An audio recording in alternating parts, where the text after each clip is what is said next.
வணக்கம் நண்பர்களே.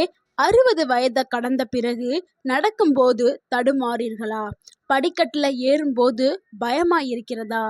நாற்காலியில் இருந்து எழுந்திருக்கும் போது கைகளை ஊன்றி எழ வேண்டிய நிலை இருக்கிறதா? அல்லது நான் கீழே விழுந்து விடுவேன் என்ற பயம் தினமும் இருக்கிறதா? அப்படி என்றால் இந்த வீடியோ உங்களுக்கான ஒரு வீடியோ தான். இன்னைக்கு நான் சொல்ல போகும் எளிமையான 4 எக்ஸசைஸ்களை தினமும் நீங்க வெறும் 15 நிமிடம் செய்தாலே போதும். கால்கள் வலிமையாக மாற உதவும், சமநிலை திறன் மேம்பட உதவும், தடுமாறி விழும் அபாயம் குறைய ஆரம்பிக்கும், தன்னம்பிக்கையுடன் நடக்க உதவும். ஸோ இந்த எக்ஸசைஸ்களை செய்ய எந்த ஒரு ஜிம்மும் தேவையில்லை. வீட்டிலேயே எளிமையா பாதுகாப்புடன் செய்யலாம். எந்த விலை உயர்ந்த கருவிகளும் தேவையே இல்லை. ஒரே ஒரு நாற்காலி இருந்தால் போதும், அதிலேயே நம்ம செய்யலாம். இந்த வீடியோவை ஸ்கிப் பண்ணாமல் கடைசி வரைக்கும் பாருங்க. ஏன்னா 4வது எக்ஸசைஸ் தான் பல மருத்துவர்கள் வயதானவர்களுக்கு பரிந்துரைக்கும் மிக பயனுள்ள பேலன்ஸ் எக்ஸசைஸ்களில் ஒன்று. ஸோ வீடியோவை முழுமையாக பாருங்க. அந்த 4வது எக்ஸசைஸ் என்னங்கிறத தெரிஞ்சுக்கோங்க. உங்கள் ஆரோக்கியம் உங்கள் கையில்தான். 60 வயதுல ஏன் தடுமாறுகிறோம்? நண்பர்களே, பலரும் நினைப்பீங்க வயசாயிடுச்சு அதனால தான் தடுமாறுகிறோம் அப்படின்னு நினைக்கிறீங்க. ஆனால் அது முழுமையான உண்மை கிடையாது. உண்மையிலே வயது அதிகரிக்கும் போது நம்ம உடல்ல பல மாற்றங்கள் நடைபெறும். மாற்றம் ஒன்று, தசை வலிமை குறைய ஆரம்பிக்கும். 30 வயதுக்கு பிறகு ஒவ்வொரு ஆண்டும் சிறிது சிறிதாக மசில்ஸ் மாஸ் குறைய ஆரம்பிக்கும். 60 வயதிற்கு பிறகு இந்த மாற்றம் வேகமாகவே நடக்கும். அதனால தான் முன்பு எளிதாக இருந்த வேலையை கூட இப்ப செய்யறது கடினமாக உங்களுக்கு தோன்றும். அடுத்து 2வது மாற்றம், பேலன்ஸ் குறைகிறது. நம்மளுடைய பேலன்ஸ் 3 விஷயங்கள்ல முக்கியமா குறைய ஆரம்பிக்கும். ஒன்று கண்கள், அடுத்து காதுக்கு உள்ள இருக்கக்கூடிய பேலன்ஸ் சிஸ்டம், அடுத்து கால்களுடைய தசைகள். இந்த 3லையும் ஏதாவது ஒன்று பலவீனமானாலும் நடக்கும்போது தடுமாறுறதுக்கு வாய்ப்பு அதிகரிக்கும். அடுத்து 3வது மாற்றம் என்னன்னா, ரியாக்ஷன் டைம் குறைகிறது. இளம் வயதில் கால் வலிக்கினால் உடனே பேலன்ஸ் செய்து கொள்வோம். ஆனா 60 வயதுல உடனே அதை செயல்படுத்த முடியாது. ஆனா சிறிய தவறு கூட விழுதுறதுக்கு காரணமாகிவிடும். விழுந்தால் என்ன ஆபத்து ஏற்படும்? ஒரு முறை கீழே விழுந்தால் கை முறிவு, இடுப்பெலும்பு முறிவு, முழங்கால்கள் காயம், தலையில் அடிபடுதல் போன்ற பிரச்சனைகள் ஏற்படலாம். ஆனால் விழுந்த பிறகு சிகிச்சை எடுத்துறதை விட விழாமல் இருக்கிறது தானே புத்திசாலித்தனம். அதற்காக தான் இந்த 4 எக்ஸசைஸுங்க. ஸோ இந்த 4 எக்ஸசைஸை நீங்கள் பண்ண உங்கள் உடல் நல்லாவே பேலன்ஸ் ஆயிரும். உங்களுடைய மூளையும் உங்களுடைய உடலும் நல்லா ஒரு கோஆர்டினேஷன் பண்ணி உங்களை நல்லாவே பேலன்ஸ் பண்ணிடும். அதுக்கு தான் இந்த 4 எக்ஸசைஸ். அதில் முதலாவதாக பார்க்கக்கூடிய எக்ஸசைஸ் என்னன்னா, சேர் சிட் டு ஸ்டாண்ட். ஓகேங்களா? சேரில் உட்காந்து எந்திரிக்க போகிற ஒரு எக்ஸசைஸ். இது உலகம் முழுவதும் பிசியோதெரப்பி அதிகமாக சொல்லக்கூடிய எக்ஸசைஸில் ஒன்று தான் இந்த ஒரு எக்ஸசைஸ். ஏன் இதை சொல்கிறாங்க அப்படின்னா, ஒரு நாளில் எத்தனை முறை நம்ம சேரில் இருந்து எந்திரிக்கிறோமோ அதை பொறுத்து உங்களுடைய அந்த தசைகள் வலுவாகும், அந்த மசில்ஸ் நல்லா ஸ்ட்ரென்த் ஆகும். அதனால தான் இந்த ஒரு எக்ஸசைஸ் வச்சுடுறாங்க. ஸோ ஒரு நாளில் நீங்கள் 10 முறை உட்காரணும், எந்திரிக்கணும். மெதுவாகவே செய்யுங்க. முதல்ல செய்யும்போது ரொம்ப ரொம்ப மெதுவாக செய்யுங்க. முதல் டைம் செய்யும்போது உடம்புல வலி எல்லாம் ஏற்படும். அதனால ரொம்பவே மெதுவாக செய்யுங்க. உட்காருங்க, எந்திரிங்க, உட்காருங்க, எந்திரிங்க. இந்த மாதிரி 10 முறை செய்யுங்க. அதுக்கப்புறம் இதை ஃபஸ்ட்டு 2 நாள் என்ன பண்ணுங்க, 10 முறை 10 முறை செய்யுங்க. 3ஆம் நாளுக்கு அப்புறம் அந்த 10 முறையை 3 செட்டாக 10 முறை, அடுத்து ஒரு 20, அதாவது திருப்பி மறுபடியும் 10 முறை, அப்போ 20 திருப்பி மறுபடியும் 10 முறை, அப்போ 30 ஸோ 30 முறை நீங்கள் செய்யணும். ஸோ இந்த மாதிரி நம்ம கவுண்டை இன்க்ரீஸ் பண்ணிகிட்டே போகணும். இப்படி செய்யும்போது உங்களுடைய தசைகளில் இருக்கக்கூடிய அந்த வீக்னஸ் எல்லாமே போய் உங்களுடைய தசைகள் நல்லா வலுவாக்கப்படும். இந்த எக்ஸசைஸ் செய்யறதுனால கிடைக்கக்கூடிய நன்மைகளை பார்த்துடலாம். தொடைகளுடைய தசைகள் நல்லாவே பலமாகும், முழங்கால்கள் உறுதியாகும், இடுப்பு வலிமை அதிகரிக்கும், நடப்பது ரொம்பவுமே எளிமையா. இந்த எக்ஸசைஸை வந்து நீங்கள் தினமும் செஞ்சு ப்ராக்டிஸ் பண்ணிட்டீங்கன்னா அடுத்து எளிமையாயிரும் செய்யறதுக்கு. அடுத்து நீங்கள் நாற்காலியிலேருந்து உட்கார்றது ரொம்பவே ஈஸியாயிரும். படுக்கையிலேருந்து எந்திரிக்கிறது ஈஸியாயிரும். கழிப்பறையிலேருந்து எந்திரிக்கிறது ஈஸியாயிரும். அப்புறம் கீழே தரையில் உட்காந்து கூட நீங்கள் எந்திரிக்கலாம். அந்த அளவுக்கு உங்களுக்கு நல்லாவே உடல் வந்து உங்கள் உடலுக்கு வந்து செட் ஆயிரும். ஸோ நல்ல ஒரு ஆரோக்கியமான உடல் வேணும்னா கண்டிப்பாக இந்த ஒரு எக்ஸசைஸ் வந்து நீங்கள் செஞ்சே ஆகணும். அடுத்து நம்ம இரண்டாவதாக பார்க்கக்கூடிய ஒரு எக்ஸசைஸ் என்னென்னா ஹில் ரைஸ் எக்ஸசைஸ் தாங்க. இது வந்து கால்களை உயர்த்தி பண்ணக்கூடிய ஒரு பயிற்சி. இந்த எக்ஸசைஸ் ரொம்பவுமே எளிமையானது. இந்த ஒரு எக்ஸசைஸ் ரொம்பவுமே முக்கியமானது. ஏன்னா இது கால்களுக்கு புதிய பலத்தை கொடுக்கறதுக்கு பயன்படும்.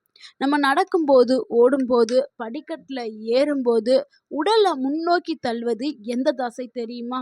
காலுடைய பின்புறத்தில் இருக்கக்கூடிய ஹாஃப் மசில்ஸ் தான். இந்த தசை பலவீனமானால் நடக்கும்போது ஏற்படக்கூடிய அந்த வேகம் வந்து குறைஞ்சிரும். சிறிய கல் இருந்து தடுக்குனா கூட தடுமாறி விடுவோம். படிக்கட்டில் ஏறும்போது கால்கள் வந்து ரொம்பவுமே கனமாக உணரப்படும். பல மூத்த குடிமக்கள் என்ன சொல்றாங்கன்னா, டாக்டர் கொஞ்ச தூரம் நடந்தாலே கால் சோர்ந்து போகுது அப்படின்னு சொல்றாங்க. அதுக்கு காரணமே இந்த ஹாஃப் மசில்ஸ் பலவீனம் தாங்க. ஆனால் நீங்கள் இந்த எக்ஸசைஸ் பண்ண பண்ண உங்களுடைய அந்த ஹாஃப் மசில்ஸ் வந்து நல்லாவே ஸ்ட்ரென்த் ஆக ஆரம்பிச்சிடும். ஸோ அதுக்காக தான் இந்த எக்ஸசைஸ் ரொம்பவும் முக்கியமான எக்ஸசைஸாக கருதப்படுது. இந்த எக்ஸசைஸை எப்படி செய்யணும் அப்படிங்கிறத இப்போ பார்த்துடலாம். இந்த எக்ஸசைஸை வந்து எப்படி செய்யலாம் அப்படிங்கிறத பார்த்துடலாம். இதுக்கு நீங்கள் சுவருக்கு அருகில் நின்றுக்கிடலாம். இல்லைன்னா ஒரு உறுதியான சேரை வந்து பிடிச்சிக்கிட்டு கூட செய்யலாம். ஃபஸ்ட்டு உங்களுடைய கால்களை தரையில் சமமாக வச்சு நீங்கள் சேரை பிடிச்சிட்டு நின்றுங்க. அதாவது இந்த படத்தில் தெரியுதுல அந்த மாதிரி நின்றுட்டு மெதுவாக உங்களுடைய கால்களை மேலே தூக்குங்க. உங்கள் உடல் முழுவதும் பாத விரல்களின் மீது நிற்க வேண்டும். அப்படி 2 இல்லைன்னா 3 வினாடிகள் வந்து நீங்கள் நில்லுங்க. பிறகு மெதுவாகவே கால்களை வந்து கீழே இறக்குங்க. இதை திருப்பி திருப்பி ரிப்பீட் பண்ணிகிட்டே இருங்க. பண்ண தான் உங்களுக்கு நல்ல ஒரு ஸ்ட்ரென்த் வந்து கிடைக்கும். எத்தனை முறைன்னு செய்யணும்னா ஆரம்பத்தில் 10 முறை செய்யுங்க. அடுத்து நீங்கள் நாள் போக போக உங்களுடைய கவுண்டை வந்து இன்க்ரீஸ் பண்ணிக்கிறங்க. அடுத்து 15 முறை, அடுத்து 20 முறை, இந்த மாதிரி செஞ்சுக்கிறங்க. ஸோ ஒரு நாளில் அதிகமாக செய்ய வேண்டியன்னு அவசியம் இல்லை. ஆனால் தினமும் நீங்கள் செய்யணும். தொடர்ந்து செய்தால் தான் நல்ல ஒரு முன்னேற்றம் இருக்கும். ஸோ தொடர்ந்து செய்கிறது தான் விஷயம் இருக்குது. ஒரே நாளில் செஞ்சுட்டு மறுநாள் எனக்கு டயர்டாக இருக்குது, கால் வலிக்குது, கை வலிக்குதுன்னு விட்டுறாதீங்க. ஸோ தொடர்ந்து வந்து செய்யுங்க. உங்களுக்கு எவ்வளோ செய்ய முடியுமோ அவ்வளவு செய்யுங்க. ஆனால் தொடர்ந்து செய்யுங்க. இதனால் ஏற்படக்கூடிய நன்மைகளை பார்க்கலாம். இந்த எக்ஸசைஸ் காலுடைய பின்புறத்தில் இருக்கக்கூடிய தசைகளை பலப்படுத்தும். நடையோடைய வேகத்தை மேம்படுத்தும். பேலன்ஸை அதிகரிக்கிறதுக்கு உதவும். படிக்கட்டில் ஏறுவது ரொம்பவுமே எளிமையாயிரும். நீண்ட நேரம் நிற்கிறதுக்கான திறனும் உங்களுக்கு கிடைக்க ஆரம்பிச்சிடும். அடுத்து 3வது எக்ஸசைஸ் என்னென்னா சிங்கிள் லெக் பேலன்ஸ் எக்ஸசைஸ் தாங்க. அதாவது ஒரு காலை தூக்கிட்டு பண்ணக்கூடிய எக்ஸசைஸ் தான். இது எதுக்காக பண்ணுறோம்னா உங்களுடைய உடல் பேலன்ஸை நீங்கள் வந்து உங்களுடைய கண்ட்ரோலில் கொண்டு வரதுக்காக பண்ணக்கூடியது தான். ஸோ இது பலருக்கும் ஆரம்பத்தில் வந்து செய்கிறது கொஞ்சம் கடினமாக இருக்கும். ஆனால் போக போக ரொம்ப எளிமையாக இருக்கும்.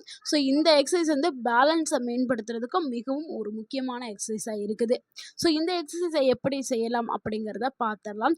இதுக்கு நீங்கள் உங்கள் வீட்டுடைய சுவற்றுக்கு அருகில் நிற்கலாம். இல்லைனா ஒரு மேசையை பிடிச்சிக்கிட்டு கூட நீங்கள் செய்யலாம். அதாவது நாற்காலியை. அதாவது ஃபஸ்ட் டைம் செய்யும் பொழுது தடுமாற்றம் இருக்கும்ல, அதனால தான் நாற்காலியை பிடிச்சிட்டு செய்கிறோம். அடுத்து நாட்கள் போக போக நீங்கள் நாற்காலியை விட்டுட்டு எந்த ஒரு உதவியும் இல்லாமல் நீங்களாகவே செய்ய ஆரம்பிக்கணும். ஃபஸ்ட்டு வந்து வலது காலை வந்து ஃபஸ்ட்டு நீங்கள் நாற்காலியை பிடிச்சிட்டு நேரம் நின்றுக்கிறங்க. வலது காலை தரையிலிருந்து சிறிது தூரம் உயர்த்திட்டு இடது காலில் மட்டும் நிற்கிறதுக்கு நீங்கள் முயற்சி செய்யுங்க. ஒரு 5 வினாடிகள் நிற்க முயற்சி செய்யுங்க. அதுக்கு பிறகு நீங்கள் கால்களை மாற்றி மறுபடியும் செஞ்சுட்டே இருங்க. ஸோ ஆரம்பத்தில் கொஞ்சம் கடினமாக தான் இருக்கும். செய்கிறதுக்கும் கொஞ்சம் கஷ்டமாக தான் இருக்கும். ஆனால் அடுத்தடுத்து செய்ய உங்களுக்கு வந்து அது நல்ல ஒரு எக்ஸ்பீரியன்ஸ் கிடச்சி நல்லா இயல்பாக செய்ய ஆரம்பிச்சிடுவீங்க. நாட்கள் போக போக அந்த வினாடிகளை வந்து நீங்கள் சேஞ்ச் பண்ணிடுங்க. ஃபஸ்ட்டு 5 வினாடிகள் செய்யுங்க. அதுக்கப்புறம் 10 வினாடிகள், அதுக்கப்புறம் 20 வினாடிகள், 30 வினாடிகள் வரைக்கும் நீங்கள் செஞ்சுக்கிட்டே போகலாம். இதனால் கிடைக்கக்கூடிய நன்மைகளை பார்த்துடலாம். பேலன்ஸ் திறன் வந்து மேம்படும். மூளை மற்றும் தசைகள் இணைந்து செயல்படும் திறன் வந்து அதிகரிக்கும். அதாவது மூளை தசை அதனுடைய குவாடினேஷன் வந்து அதிகரிக்கும். திடீரென திரும்பும்போது விழுகிற அந்த அபாயம் குறையும். நம்பிக்கையுடன் நடக்க முடியும் இது செய்யும்போது. அடுத்து நம்ம 4வதா பார்க்கக்கூடிய ஒரு எக்ஸசைஸ் என்னன்னா, ஹீல் டு டோய் வாக் தாங்க. இந்த எக்ஸசைஸை பார்த்தா ரொம்பவுமே சுலபமா இருக்கிற மாதிரி தோணும். ஆனா சரியாக செஞ்சாதான் இதனுடைய பலன் கிடைக்கும். இது பேலன்ஸை மேம்படுத்துறதுக்கு மிகவும் பயனுள்ள ஒரு எக்ஸசைஸ். ஹீல் டு டோய் வாக்குங்கிறது ஒண்ணுமே இல்லைங்க. ஒரு காலுக்கு முன்னாடி இன்னொரு காலை வச்சு நடக்கிறது தான். அதாவது நம்ம கோயில்களுக்கெல்லாம் போனோம்னா அடிப்பிரதேசம் அப்படின்னு நம்ம ஒன்று செய்வோம்ல, அதுதான் இந்த எக்ஸசைஸ். வயதானவர்கள் நிறைய பேர் கோயிலுக்கு போவாங்க. இந்த ஒரு எக்ஸசைஸை செய்வாங்க. கோயிலை சுற்றி 3 ரவுண்டுலாம் போயிட்டு வருவாங்க அடிப்பிரதேசம். ஸோ வார வாரம் இதை போய் செய்வாங்க. ஆனால் அவங்களுக்கு தெரியாது, இது கால்களை பலப்படுத்தும், பேலன்ஸை மெயின்டைன் பண்ணணும் தெரியாது. தெரியாமல் ஆனால் செஞ்சிட்ருக்கோம். நம்மளுடைய முன்னோர்கள் எதை செஞ்சாலும் அதில் ஒரு அர்த்தம் இருக்கும். ஸோ அது அவ்வளவு நன்மைகளை கொண்டது இந்த ஹீல் டு டோய் வாக். நீங்கள் ஆனால் தினமும் செய்யணும். இதுக்கு நீங்கள் இமேஜின் பண்ணிக்கிறங்க. ஒரு கயரை கட்டி அதில் நடக்கிற மாதிரி இமேஜின் பண்ணிவிட்டு அந்த மாதிரி நீங்கள் நடங்க. அது ஒரு காலோடைய குதிகாலுக்கு நேராக மற்ற காலோடைய பாத விரலை வச்சு மெதுவாக நடக்கணும் இந்த எக்ஸசைஸ். ஸோ இது உடலுடைய சமநிலையாக கட்டுப்படுத்துறதுக்கான ஒரு எக்ஸசைஸ். இதை ரொம்பவும் அவசரமாக செய்யக்கூடாது. ரொம்பவே மெதுவாகவே நிதானமாகவே இந்த ஒரு எக்ஸசைஸை பண்ணுங்க. எத்தனை அடிகள் பண்ணணும் அப்படின்னா, ஆரம்பத்தில் 10 அடிகள் நடந்தாலே போதும். பிறகு திரும்பி திரும்பி மீண்டும் 10 அடிகள், அப்புறம் 10 அடிகள், இந்த மாதிரி 2 சுற்றுகள் நீங்கள் செஞ்சால் போதும். ஆனால் தினமும் செய்யணும். வாரத்துக்கு ஒரு முறையெல்லாம் செய்யக்கூடாது. தினமும் நீங்கள் தொடர்ந்து செஞ்சீங்கன்னா உங்கள் உடலுக்கு நல்ல ஒரு ஆரோக்கியத்தை கொடுக்கும். இந்த எக்ஸசைஸ் செய்கிறதுனால என்ன நன்மை அப்படின்னா, நடக்கிற அந்த நடை சீராக இருக்கும். உடலுடைய சமநிலை மேம்படுத்தப்படும். கால்களுடைய ஒருங்கிணைப்பு அதிகரிக்கும். திடீர்னு விழுகிற அந்த அபாயம் எல்லாம் குறைஞ்சிரும். எக்ஸசைஸ் செய்யும்போது சிலர் பொதுவாக செய்யக்கூடிய தவறுகளை பார்த்துடலாம். பலரும் என்ன பண்ணுறாங்கன்னா, எக்ஸசைஸ் செய்ய ஆரம்பித்த முதல் நாள்லேயே 20 இல்லைன்னா 30 முறை செய்து விடுகிறார்கள். ஸோ இதனால் வலி ஏற்படும். மறுநாள் செய்யாமல் விட்டுருவாங்க. ஆனால் இந்த ஒரே நாளில் அப்படிலாம் செய்யவே கூடாது. சரியான முறை என்னென்னா, முதல் நாளில் கம்மியாக செய்யணும். அடுத்தடுத்த நாட்களில் கவுண்டை இன்க்ரீஸ் பண்ணணும். அப்படி செய்கிறது தான் சரியான முறை. உடலுக்கு நேரம் கொடுக்கணும். மெதுவாக ஆரம்பிக்கணும். படிப்படியாக நீங்கள் கவுண்டை அதிகரிச்சுக்கிறணும். இப்படி தான் உடலுக்கு நம்ம உடற்பயிற்சி கொடுக்கணும். ஸோ இதை நீங்கள் பார்த்து ஃபாலோ பண்ணுங்கள். அடுத்து பொதுவாக எல்லாரும் கேட்கக்கூடிய கேள்விகளை பார்க்கலாம். பலரும் என்ன கேட்குறாங்கன்னா, எக்ஸசைஸ் செய்யறதுக்கான சிறந்த நேரம் என்னன்னு கேட்குறாங்க. அது காலையில் செய்தாலும் சிறந்த நேரம் தான், மாலையில் செய்தாலும் சிறந்த நேரம். 2 நேரமுமே நல்ல நேரம் தான்.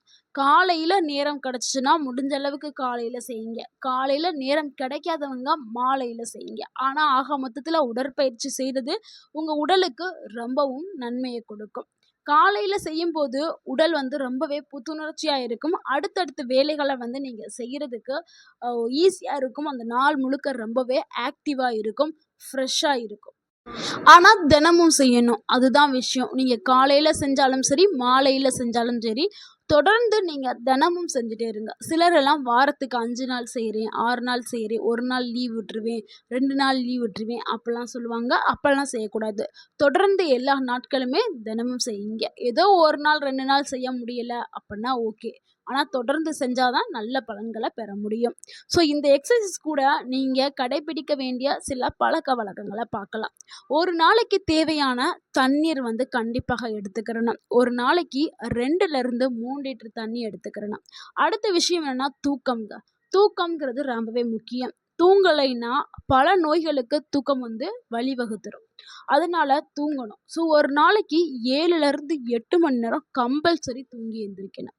அடுத்து சரியான உணவுகளை தேர்ந்தெடுத்து சாப்பிடுங்க. அடுத்து உடற்பயிற்சி செய்யுங்க. ஸோ இந்த டிப்ஸை நீங்கள் ஃபாலோ பண்ணிகிட்டே வாங்க. உங்கள் உடல் எப்பொழுதுமே ஆரோக்கியமாக இருக்கும்.